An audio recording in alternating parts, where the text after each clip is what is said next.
అందరికీ ప్రభు పేరిట వందనాలండి. మరి ఆదివారం రోజున మరి మనమందరం కూడా కలుసుకునే అవకాశం దయచేసినందుకు ప్రభుకు వందనాలు.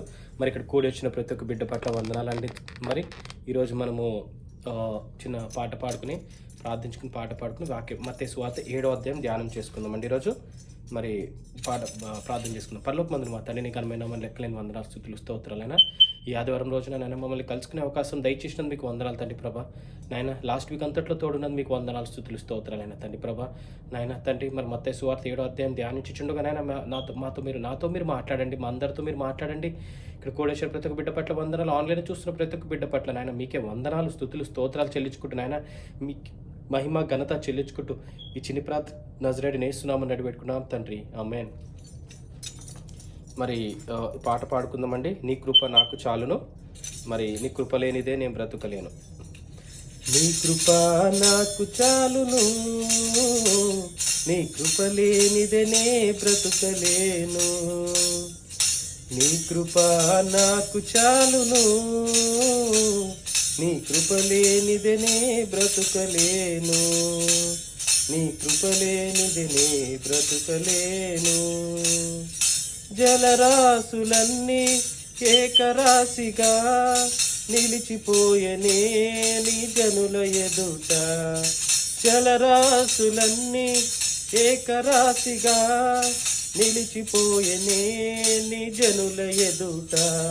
అవి భూకంపాలే అయినా, పెను తుఫానులే అయినా, అవి భూకంపాలే అయినా, పెను తుఫానులే అయినా, నీ కృపయే శాసించునా, అవి అనగిపోవునా.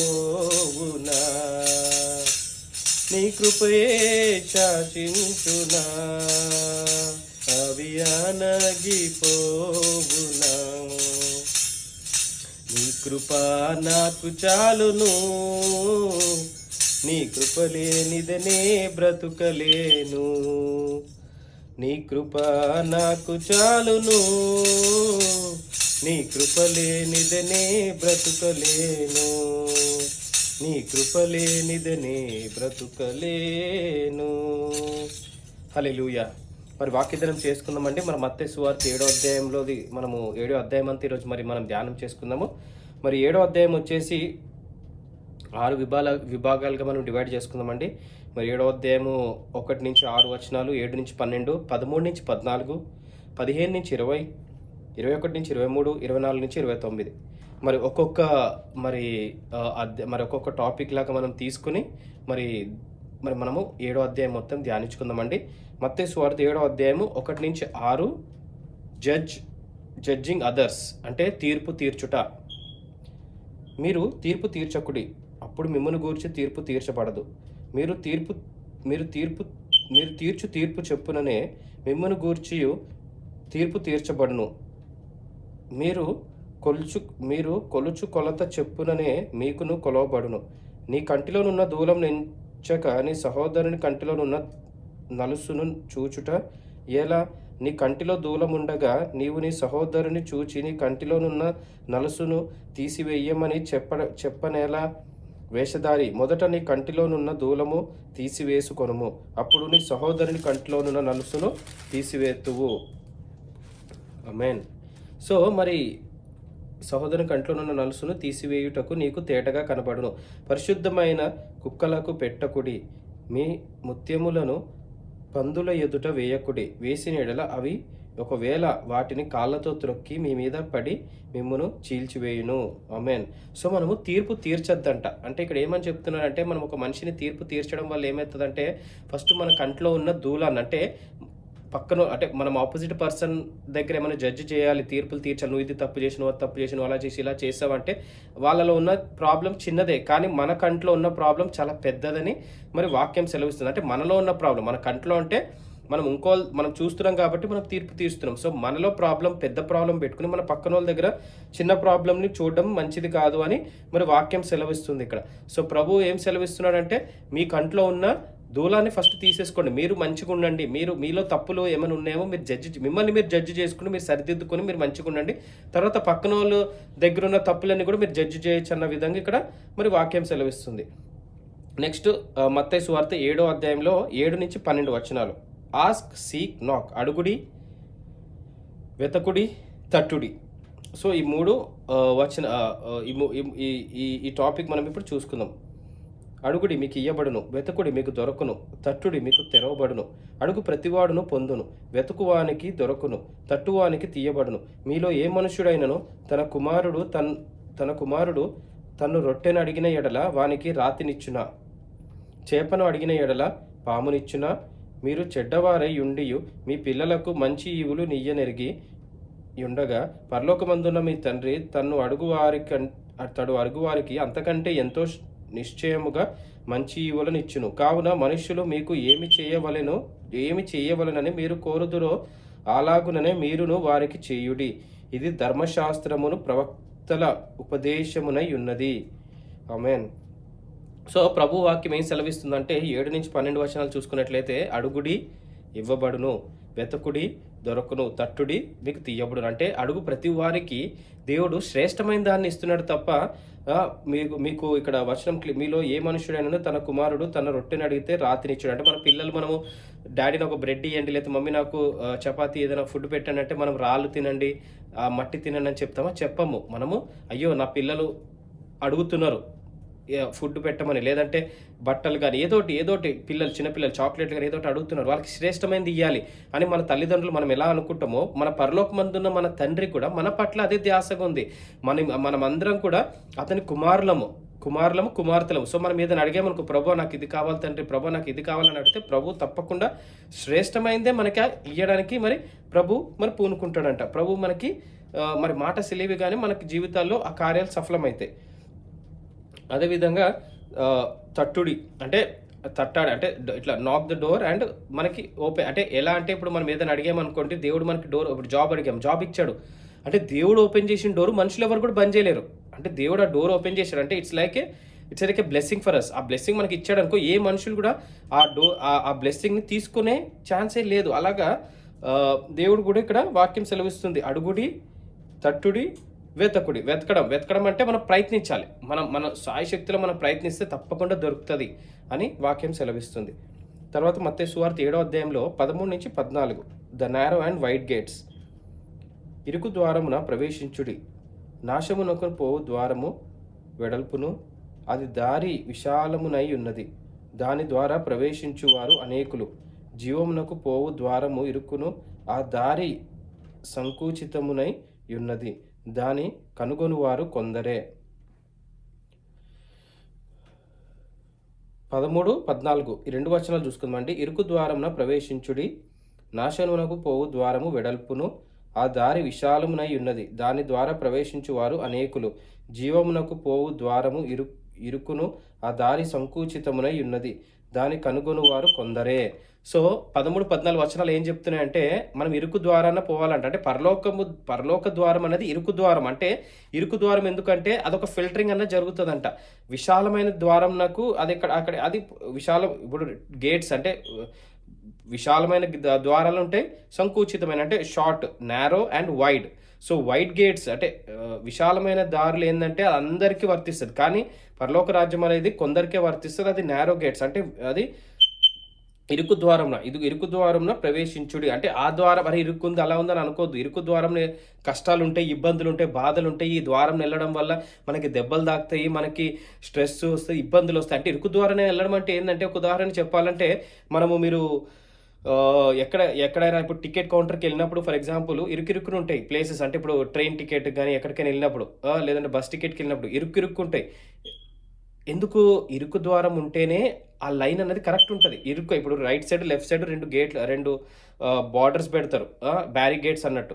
ఆ ద్వారానే వెళ్ళాలి, అప్పుడే ఆ టికెట్ కౌంటర్ అనేది తెలుస్తుంది ఎవరు ఫస్ట్ వచ్చారు ఎవరు లాస్ట్ వచ్చారు. అంతే తప్ప అది విడల్పు ఉందనుకో ఇద్దరు ముగ్గురు దాంట్లో పట్టేస్తారు, ఎవరు ముందు వచ్చారు ఎవరు. అదే విధంగా ఇరుకు ద్వారంలో వెళ్ళాలని చెప్తున్నారు పరలోక రాజ్యం కూడా. నెక్స్ట్ మత్తయి సువార్త 7వ అధ్యాయం 15-20, ట్రూ అండ్ ఫాల్స్ ప్రాఫిట్స్. నిజము అండ్ అభక్త ప్రవక్తలు. మత్తయి సువార్త 7:15-20. అబద్ధ ప్రవక్తలను గూర్చి జాగ్రత్త పడుడి, వారు గొర్రెల చర్మములు వేసుకొని మీ యొద్దకు వత్తురు.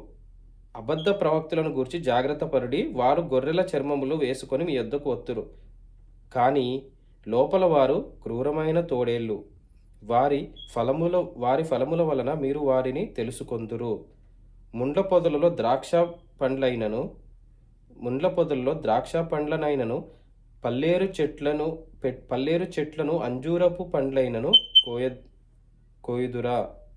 అలాగుననే ప్రతి మంచి చెట్టు మంచి ఫలములు ఫలించును, పనికిమాలిన చెట్టు కాని ఫలములు ఫలించును. మంచి చెట్టు కాని ఫలములు ఫలింపనేరదు, పనికిమాలిన చెట్టు మంచి ఫలములు ఫలింపనేరదు. మంచి ఫలములు ఫలింపని ప్రతి చెట్టు నరకబడి అగ్నిలో వేయబడును. కాబట్టి మీరు వారి ఫలము వలన వారిని తెలుసుకొందురు. ఆమేన్. సో 15 నుంచి 20 అధ్యాయం చేస్తున్నట్టే మంచి చెడ్డ ప్రవక్తలు అంటే ఇది చెట్టును పోలి మరి ఎగ్జాంపుల్స్ ఇచ్చారు ఇక్కడ. మరి చెట్టును పోలి ఎగ్జాంపుల్స్ ఇచ్చారు ఇక్కడ మనకి. మరి వాక్యం ఏ విధంగా సెలవిచ్చిందంటే అబద్ధ ప్రవక్తలు ఉంటారు, జాగ్రత్త. వాళ్ళు బయటకి బాగానే ఉంటారు, కానీ మనసుల్లో తోడేలు మనస్తత్వం ఉంటుంది. మీరు అబద్ధ ప్రవక్తలతో చాలా కేర్ఫుల్గా ఉండండి. బయటకు మంచిగానే మాట్లాడతారు, కానీ లోపల వాళ్ళు తోడేల మనస్తత్వం అంటే కుచించిపోయిన మనస్తత్వము, అది మంచిది కాదు అని వాక్యం సెలవిస్తుంది. ఇది చెట్లతో ఎలా పోల్చి చెప్పాడంటే మంచి చెట్టు మంచి ఫలాన్ని ఇస్తుంది, చెడ్డ చెట్టు చెడ్డ ఫలాన్ని ఇస్తుంది. అంతే తప్ప మంచి చెట్టు చెడ్డ ఫలాన్ని, లేదంటే చెడ్డ చెట్టు మంచి ఫలాన్ని ఇవ్వడం అనేది జరగదు. సో అది మీరు తెలుసుకుని చాలా జాగ్రత్తగా ఉండండి అని వాక్యం సెలవిస్తుంది. మత్తయి సువార్త 7వ అధ్యాయం 21 నుంచి 23. మంచి అండ్ అబద్ధ బోధకులు డిసైపుల్స్. మత్తయి సువార్త 7:21 నుంచి 23. ప్రభువా ప్రభువా అని నన్ను పిలుచు ప్రతి వాడును పరలోక రాజ్యంలో ప్రవేశింపడు గాని పరలోకమందున్న నా తండ్రి చిత్త ప్రకారం చేయువాడే ప్రవేశించును. ఆ దినమందు అనేకులు నన్ను చూచి ప్రభువా ప్రభువా మేము నీ నామమున ప్రవేశింపలేదా, నీ నామమున దెయ్యములను వెళ్ళగొట్టలేదా, నీ నామమున అనేకమైన అద్భుతములు చేయలేదా అని చెప్పుదురు. అప్పుడు నేను మిమ్మును ఎన్నడూను ఎరుగను, అక్రమము చేయు వారలారా నా యొద్ద నుండి పోండని వారితో చెప్పుదును. కాబట్టి చెప్పుదును. సో 21 నుంచి 23 ఇక్కడ ఏం చెప్తున్నంటే ప్రభువా అని అందరూ ప్రభు అని నన్ను పిలుచు ప్రతి వాడును పరలోక రాజ్యం రాలేడు. పరలోక రాజ్యం రావాలంటే నా తండ్రి చిత్త ప్రకారం ఎవరైతే చేస్తారో, ఆయన తండ్రి చిత్త ప్రకారం అంటే మనం భూలోకంలో ఉన్నంత వరకు మనము దేవుని ఆజ్ఞల్ని గైకొని ప్రార్థన చేసుకుని వాక్యానుసారంగా నడుచుకొని వాక్యాన్నే మనలో ఉంచుకొని దాన్ని అంగీకరించి బాప్తిసం పొంది మనం దేవుడిలో నడవాలండి. నడిచినప్పుడే దేవుడు రాజ్యాన్ని మనం స్వతంత్రించుకుంటాము. ఎందుకంటే ఆయన చిత్త ప్రకారం చేయాలంటే ఆయన చిత్తం ఏంది? ఏ దేవుడిని సేవించొద్దు, ఏసే దేవుడు, Jesus Christ is only the one God. నిన్ను వలని పొరుగు వారిని ప్రేమించమని చెప్పాడు. ఇలాంటి 10 ఆజ్ఞలు ఉన్నాయి. సో ఈ ఆజ్ఞలన్నింటిలో మనము గైకొని ఉండాలి. ఆయనే దేవుడని నమ్మాలి, విశ్వసించాలి. ఆయన ద్వారానే మనకి నిరీక్షణ, ఆయన ద్వారానే మనకి విడుదల కలుగుతుంది అని మనం విశ్వసించాలి. అది ప్రభు వాక్యం సెలవిస్తుంది. నెక్స్ట్ మత్తయి సువార్త 7:24 నుంచి 29. The wise and foolish builders అంటే మంచి చెడు మరి బిల్డర్స్. 24. కాబట్టి ఈయన మాటలు విని వాటి చొప్పున చేయు ప్రతివాడును బండ మీద తన ఇల్లు కట్టుకొనిన బుద్ధిమంతుని పోలియుండును. వాన కురిసెను, వరదలు వచ్చెను గాని గాలి విసిరెను, ఆ ఇంటి మీద కొట్టెను గాని దాని పునాది బండ మీద వేయబడెను గనుక అది పడలేదు. మరియు ఈయన మాటలు విని వాటి చొప్పున చేయని ప్రతి వాడు ఇసుక మీద తన ఇల్లు కట్టుకొనిన బుద్ధిహీనుని పోలియుండును. వాన కురిసెను, వరదలు వచ్చెను, గాలి విసిరి ఆ ఇంటి మీద కొట్టెను, అప్పుడు అది కూలబడెను, దాని పాటు గొప్పదని చెప్పెను. యేసు ఈ మాటలు చెప్పి ముగించినప్పుడు జనసమూహము ఆయన బోధకు ఆశ్చర్యపడుచుండిరి. ఏలనగా ఆయన వారి శాస్త్రుల వలె కాక అధికారము గల వాని వలె వారికి బోధించెను. ఆమేన్. సో ఈ వైజ్ అండ్ ఫూలిష్ బిల్డర్స్ ఏంటంటే,